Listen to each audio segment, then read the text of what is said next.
గారికి, రాష్ట్ర ఉప ముఖ్యమంత్రి వర్యులు శ్రీ కొణిదెల పవన్ కళ్యాణ్ గారికి, రాష్ట్ర IT and education minister Nara Lokesh గారికి, రాష్ట్ర బీజేపీ పార్టీ అధ్యక్షులు శ్రీ బిబిఎన్ మాధవ్ గారికి, విచ్చేసినటువంటి గౌరవ మంత్రి వర్యులందరికీ, వేదిక మీద ఉన్న పెద్దలందరికీ ఇదే మా హృదయపూర్వక స్వాగతం. రాష్ట్ర ముఖ్యమంత్రి వర్యులకు అలాగే ఉప ముఖ్యమంత్రి వర్యులకు ఆటో డ్రైవర్ల చిహ్నమైనటువంటి వారి యూనిఫామ్ ను, కాకి చొక్కాలను ఆటో డ్రైవర్లే స్వయంగా అందజేయవలసిందిగా కోరుతున్నాం. మన రాష్ట్ర ముఖ్యమంత్రి వర్యులు నారా చంద్రబాబు నాయుడు గారికి, రాష్ట్ర ఉప ముఖ్యమంత్రి వర్యులు శ్రీ కొణిదెల పవన్ కళ్యాణ్ గారికి, రాష్ట్ర IT and education minister Shri Nara Lokesh గారికి, బీజేపీ రాష్ట్ర పార్టీ అధ్యక్షులు శ్రీ బివిఎన్ మాధవి గారికి ఆటో డ్రైవర్ల చిహ్నమైనటువంటి వారి యూనిఫామ్ ను, కాకి చొక్కాలను ఆటో డ్రైవర్లే స్వయంగా అందజేయవలసిందిగా కోరుతున్నాం. ఈనాటి ఆటో డ్రైవర్ల సేవలో పథక ప్రారంభోత్సవం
ఆటో డ్రైవర్ల సేవలో కార్యక్రమ శుభారంభ సందర్భంగా విచ్చేసిన అందరికీ స్వాగతం, సుస్వాగతం.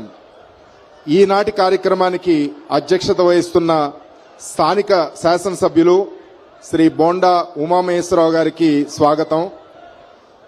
పేదల కష్టాలు అవగాహన చేసుకుని వారి సామాజిక ఆర్థిక అభ్యున్నతికి అహర్నిశం ప్రయత్నిస్తూ పేదల సేవలో కార్యక్రమంలో 63.5 లక్షల మందికి old age, widow, disabled health pensions ప్రతి నెల 1వ తారీఖునే అందజేస్తూ మేనిఫెస్టోలో పొందుపరిచిన కార్యక్రమాలతో పాటు ప్రామిస్ చేయని అనేక సంక్షేమ కార్యక్రమాలను కూడా దిగ్విజయంగా అమలు చేస్తూ రాష్ట్రంలో సంక్షేమ అభివృద్ధి కార్యక్రమాలను సమదృష్టితో అమలు చేస్తున్న దార్శనికుడు. తల్లికి వందనం, దీపం 2.0, అన్నదాత సుఖీభవ, స్త్రీశక్తి కార్యక్రమాలను ప్రజల సంక్షేమం కొరకు ఆర్థికపరమైన ఇబ్బందులు ఉన్నప్పటికీ సాహసోపేతంగా అమలు చేస్తూ ప్రజాదరణ చూరకున్న ప్రజానాయకుడు. P4 వంటి వినూత్నమైన కార్యక్రమాలను ప్లాన్ చేసి నిరుపేదల జీవితాల్లో వెలుగు నింపి వారికి ధైర్యం అందించడానికి ప్రయత్నం చేస్తున్న మన గౌరవ ముఖ్యమంత్రి గారు శ్రీ నారా చంద్రబాబు నాయుడు గారు ఈరోజు మరొక సంక్షేమ కార్యక్రమం ఆటో డ్రైవర్ల సేవలో ప్రారంభం చేయడానికి విచ్చేసిన శుభ సందర్భంగా మీ అందరి తరపున మనస్ఫూర్తిగా స్వాగతం తెలియజేస్తున్నాం. యువతను రాష్ట్రాభివృద్ధిలో భాగస్వామ్యం చేస్తూ ప్రజా సంక్షేమానికి అనేక పథకాల రూపకల్పనలో గౌరవ ముఖ్యమంత్రి గారికి సహాయ సహకారాలు అందజేస్తూ రాష్ట్రాన్ని సర్వతోముఖాభివృద్ధిగా ముందుకు తీసుకువెళ్లడంలో నిరంతరం శ్రమిస్తున్న గౌరవ రాష్ట్ర